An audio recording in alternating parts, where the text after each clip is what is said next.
जय हिंद विद्यार्थियों। आइए आज के इस कालखंड में हम बात करते हैं कक्षा 11वीं अर्थशास्त्र इकाई 2 और अध्याय 3 आर्थिक सुधार 1991 से। विद्यार्थियों, हम कक्षा 11वीं अर्थशास्त्र के अंतर्गत अध्याय 1 और 2 का अध्ययन कर चुके हैं, जिसमें हमने अध्ययन किया कि ब्रिटिश काल में भारतीय अर्थव्यवस्था कैसी थी। उसके पश्चात जब देश आज़ाद हुआ तो देश में किस तरह की आर्थिक परिस्थितियां थी और हमारे देश के नीति नियंताओं ने या उस समय की जो सरकारें थी उन्होंने किस तरह की आर्थिक नीति को अपनाया। तो हमारे देश में चूंकि हमारे प्रथम प्रधानमंत्री तथा उनका जो मंत्रिमंडल था उन्होंने तय किया कि देश जो है वह समाजवादी तथा पूंजीवादी दोनों ही अर्थव्यवस्थाओं की विशेषताओं को लेकर चलेगी, अर्थात एक मिश्रित प्रकार की अर्थव्यवस्था हमारे देश में अपनाई गई। तो मिश्रित अर्थव्यवस्था के तहत विभिन्न प्रकार के जो सार्वजनिक उद्यम सरकारी क्षेत्र में स्थापित किए गए तथा निजी क्षेत्र को भी कुछ सीमित छूट प्रदान की गई व्यवसाय तथा व्यापार प्रबंधन की। तो 1950 के बाद 1990 तक जो भारतीय अर्थव्यवस्था थी, यद्यपि उस दौरान भारत में जो खाद्यान्न की कमी थी उसको हरित क्रांति से हमने पूरा किया तथा भारत खाद्यान्न के मामले में आत्मनिर्भर हो गया, लेकिन देश के सामने भुगतान संतुलन की समस्या, वित्तीय संकट की स्थिति 1980 के बाद प्रारंभ हुई। तो आइए हम देखते हैं जो हमारा अध्याय 3 है आर्थिक सुधार 1991 से। इसके अंतर्गत जो उप शीर्षक हैं 3.1 परिचय तथा 3.2 पृष्ठभूमि। मतलब 1991 से हमारे देश में जो आर्थिक सुधार प्रारंभ किए गए उसकी पृष्ठभूमि क्या थी, उस समय देश की परिस्थितियां कैसी थी। चूंकि हमारे देश में मिश्रित अर्थव्यवस्था को अपनाया गया, जिसमें कि हमारे जो प्रथम प्रधानमंत्री थे उनका झुकाव समाजवादी अर्थव्यवस्था की तरफ अधिक था। अनेक उद्योग सार्वजनिक क्षेत्र के अंतर्गत कार्य कर रहे थे। तो मिश्रित अर्थव्यवस्था में देश में निजी क्षेत्र के लिए प्रोत्साहन की कमी थी, अर्थात सरकार ने उद्योग तथा व्यापार के क्षेत्र में निजी कंपनियों को बढ़ने तथा आगे आने के पर्याप्त अवसर नहीं दिए, उनके लिए बहुत सीमित अवसर थे।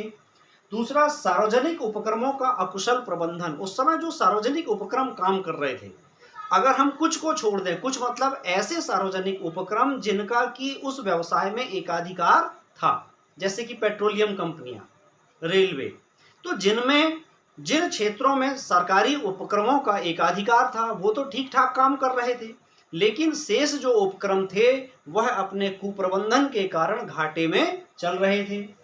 व्यापार में नियमन तथा नियंत्रण के कठोर कानून बनाए गए थे, जिससे कि निजी क्षेत्र को व्यापार व्यवसाय में आगे आने का प्रोत्साहन नहीं मिल रहा था। निर्यात में वृद्धि ना हो पाना, जिस तरह से हमारे आयातों में वृद्धि हो रही थी हमारे निर्यात नहीं बढ़ पा रहे थे, जिससे कि भुगतान संतुलन की समस्या पैदा हो गई थी। राजकोषीय घाटे में अत्यधिक वृद्धि। हमारा जो राजकोषीय घाटा था 1990 के पहले वह सकल घरेलू उत्पाद का 8.4% हो गया था। बेरोजगारी, गरीबी तथा जनसंख्या विस्फोट, ये ऐसी समस्याएं थी जिससे कि हमारा देश ग्रसित था। गरीबी, भुखमरी, बेरोजगारी, जनसंख्या में इतनी तीव्र गति से वृद्धि हो रही थी और हमारे देश की सरकार जनता के लिए आवश्यक खाद्य सामग्री तथा अन्य जरूरतों का सामान विदेशों से आयात करने के लिए विवश थी। चीन से युद्ध, उसके बाद 1972 में बांग्लादेश को आज़ाद कराने में भारतीय सेनाओं का उपयोग किया गया, जिससे कि भारत का जो प्रतिरक्षा पर खर्च था, सीमाओं की रक्षा के लिए जो खर्च होता था वह खर्च भी अत्यधिक बढ़ चुका था। इसके अलावा जो सामाजिक कार्य थे, जन कल्याण के जो कार्य थे, उन पर होने वाला खर्च भी बेतहाशा बढ़ चुका था। आयातों में अत्यधिक वृद्धि, चूंकि हमारे यहाँ निजी क्षेत्र को प्रोत्साहन नहीं था, सार्वजनिक क्षेत्र पर्याप्त उत्पादन नहीं कर पा रहे थे कुप्रबंधन के कारण, और अनेक क्षेत्रों में तो हमारे यहाँ उत्पादन की स्थिति थी ही नहीं। तो ऐसी स्थिति में हमारी आयातों पर निर्भरता अत्यधिक बढ़ गई थी। और चूंकि राजकोषीय घाटा बढ़ गया था तो राजकोषीय घाटे की पूर्ति के लिए हमारे देश की सरकार ने बड़े बड़े ऋण लिए, तो इन ऋणों के भुगतान की भी समस्या पैदा हो गई थी। ऋणों में अत्यधिक वृद्धि होने से जो ब्याज था वह सरकारी राजस्व का 36.4% था। यानी सरकार का जो कुल राजस्व था उसका 36.4% केवल ब्याज को चुकाने में ही खर्च हो रहा था। तो ऐसी स्थितियां 1980 के बाद देश में बननी प्रारंभ हुई और 1990 के आते आते स्थिति ये निर्मित हो गई कि देश के सामने अभूतपूर्व संकट खड़ा हो गया, अर्थात देश के सामने अपने आयातों के भुगतान के लिए 15 दिन का भी विदेशी मुद्रा भंडार नहीं बचा था। और ये स्थितियां उस समय जो खनिज तेल था, पेट्रोल डीजल के रेट वैश्विक स्तर पर बहुत ज़्यादा बढ़ गए थे, क्योंकि 1990 में ईरान इराक के बीच जो युद्ध हुआ उसके कारण जो तेल उत्पादक देश थे वहां पर तेल की कीमतें बढ़ गईं, जिससे और ज़्यादा भारत का व्यापार संतुलन प्रतिकूल हो गया। तो भुगतान असंतुलन, जिसके तहत केवल 15 दिन के आयातों के लिए ही हमारे पास विदेशी मुद्रा शेष बची थी, और ऐसी स्थिति में हमारे देश की सरकार को मात्र 60 करोड़ डॉलर के लिए अपना 47 टन सोना इंग्लैंड के पास गिरवी रखना पड़ा। तो ऐसा एक वित्तीय संकट पैदा हो गया था सरकार के सामने। अंतर्राष्ट्रीय निवेशक भारत में निवेश नहीं करना चाहते थे और मुद्रास्फीति की जो दर थी वह 16.7% हो गई थी, अर्थात जो उपभोक्ता वस्तुएं थी उनकी कीमतें बहुत ज़्यादा बढ़ गई थी। अब ऐसी स्थिति में हमारे देश की सरकार विश्व बैंक के सामने ऋण की प्रत्याशा से पहुंची, और विश्व बैंक, चूंकि विश्व बैंक के ऊपर भी जो उस समय के विकसित देश थे उनका प्रभुत्व था, विश्व बैंक में उनका अंशदान अधिक रहता है, इस कारण विश्व बैंक की कुछ शर्तों को हमारे देश की सरकार को मानना पड़ा, तब जाकर के और विश्व बैंक से 7 बिलियन डॉलर यानी 700 करोड़ डॉलर का कर्ज भारत को मिल पाया। तो वो कौन कौन सी शर्तें थी जो भारत सरकार को उस समय माननी पड़ी? सरकार उदारीकरण करेगी, अर्थात व्यापार तथा व्यवसाय के क्षेत्र में, उद्योग के क्षेत्र में जो कठोर कानून थे जो कि निजी निवेशकों को इस क्षेत्र में आने से रोकते थे, उनके लिए आपको अपने नियम कानून को शिथिल करना होगा। सरकारी हस्तक्षेप कम करना होगा, सरकारी हस्तक्षेप कम करने की शर्त थी। विदेशी व्यापार पर प्रतिबंधों को हटाना, चूंकि विदेशों से जो व्यापार होता था वह विभिन्न प्रतिबंधों के तहत होता था। तो विश्व बैंक के द्वारा जो शर्तें रखी गईं वह शर्तें वास्तव में जो विकसित देश थे, जो विश्व बैंक में जिनका हिस्सा अधिक था, ऐसे देशों के दबाव में लिया गया था, तथा विश्व बैंक की इस शर्त को भी हमको मानना पड़ा कि विदेशी व्यापार पर प्रतिबंधों में ढील दी जाएगी, यानी मुक्त व्यापार की नीति को भारत सरकार ने मान लिया।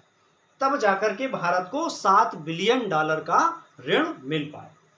अब इन परिस्थितियों में सरकार को मजबूरन ये तय करना पड़ा कि उसकी जो आर्थिक नीति है उसमें आमूल-चूल बदलाव की आवश्यकता है, और विश्व बैंक की इन्हीं शर्तों के अधीन भारत सरकार ने अपनी नई आर्थिक नीति की घोषणा की, जिसके तहत उदारीकरण, निजीकरण और वैश्वीकरण, ये 3 आर्थिक नीति के प्रमुख स्तंभ थे। विद्यार्थियों, आइए अब हम बात करते हैं उदारीकरण की।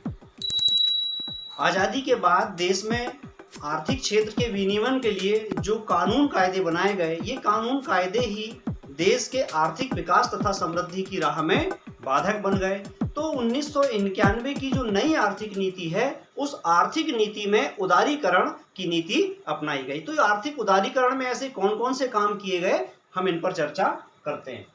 सबसे पहले हम देखें औद्योगिक क्षेत्रक। औद्योगिक क्षेत्रक का विनियमीकरण। औद्योगिक क्षेत्रक में चूंकि पहले विभिन्न उद्योगों में प्रवेश करने, कोई नया कारखाना स्थापित करने, किसी वस्तु का निर्माण करने के लिए एक लाइसेंसिंग प्रणाली थी, यानी कानूनी बाध्यताएं तथा औपचारिकताएं बहुत अधिक थीं।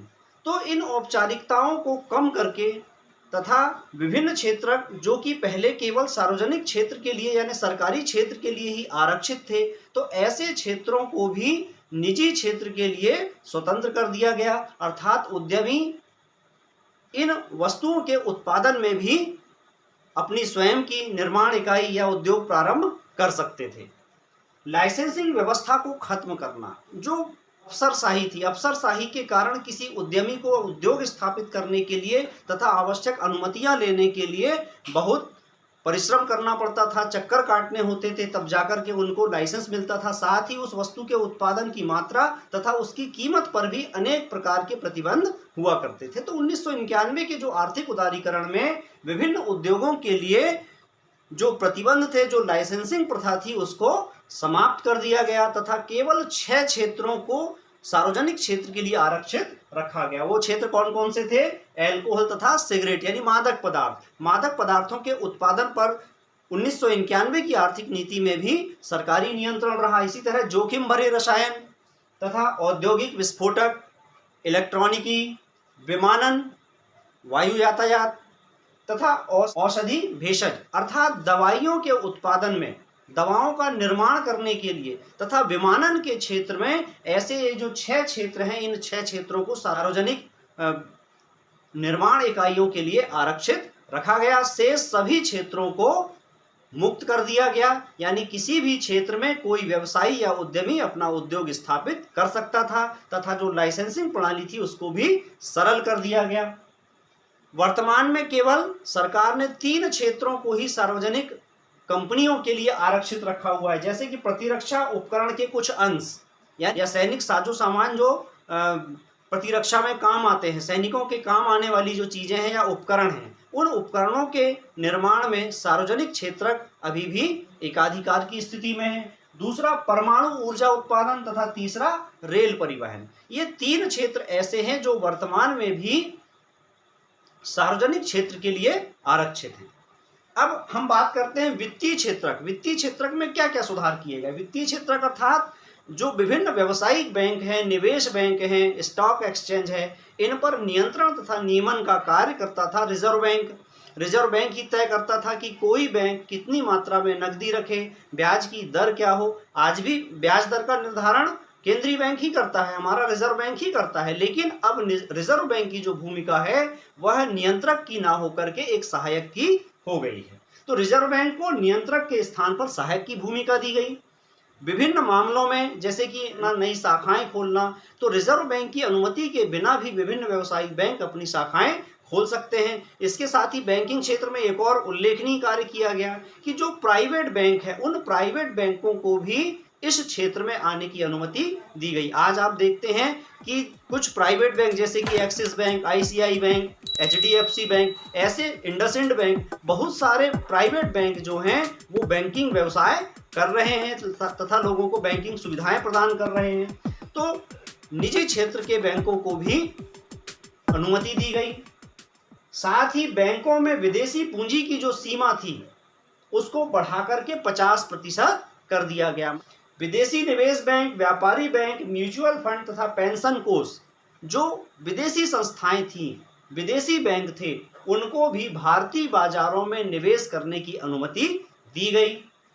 कर व्यवस्था में सुधार, ये बहुत महत्वपूर्ण सुधार था।